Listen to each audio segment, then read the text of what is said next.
ये दादी मरी तो मरी, लेकिन साथ में एक वकील को पहले मार के मरी। फ्रांस की ये दादी Guinness book of world record के हिसाब से सबसे ज्यादा जीने वाली 122 साल 164 दिन की थी है। जितनी लंबी इसकी उम्र थी उतनी ही इंटरेस्टिंग इसकी कहानी भी है। इस दादी का नाम जेनी कॉलमेन था और इसकी पैदाइश 21 फरवरी 1875 में फ्रांस के शहर आर्लिस में हुआ था। ये काफी रिच फैमिली से थी और इसकी शादी साल 1896 में इसके कजन फॉर्नेट कॉलमेंट से हुआ था, जिससे इसकी एक बेटी भी थी। किसी कारण से उसकी बेटी और हस्बैंड दोनों का डेथ हो जाता है और ये दादी अकेली पड़ जाती है।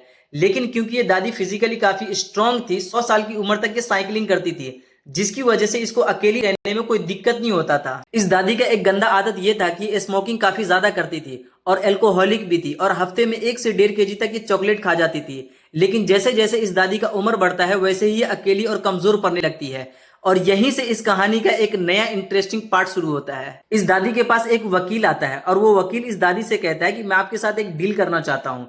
जब तक आप जिंदा रहोगी आपका देखभाल मैं करता रहूंगा, और साथ में हर महीने आपको सैलरी 250 फ्रेंच भी दूंगा, लेकिन बदले में आपके मरने के बाद आपका ये घर मेरा हो जाएगा। दादी का कोई वारिस नहीं होता है, इसलिए दादी इस डील पे हाँ भर देती है। वकील सोचता है दादी अभी 90 साल की है, 4-5 साल और जिंदा रहेगी और फिर ये मर जाएगी, बदले में इसका पूरा घर मेरा हो जाएगा।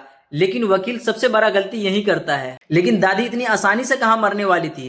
दादी 100 साल क्रॉस करती है, 105 110 साल तक जिंदा रहती है, जब तक ये वकील ही 1995 में टपक जाता है। लेकिन दादी अभी भी जिंदा थी। अब इस वकील के मरने से पहले जो एग्रीमेंट हुआ था दादी के साथ उसका, वो पैसा इस वकील की वाइफ भरती है, और पूरा 32 साल तक भरा जाता है ये पैसा। जो वकील सोचा था 4-5 साल तक ये दादी जिंदा रहेगी और इसके मरने के बाद उसका घर मेरा हो जाएगा, वही घर इस वकील और इसकी फैमिली को कई गुना महंगा पड़ जाता है।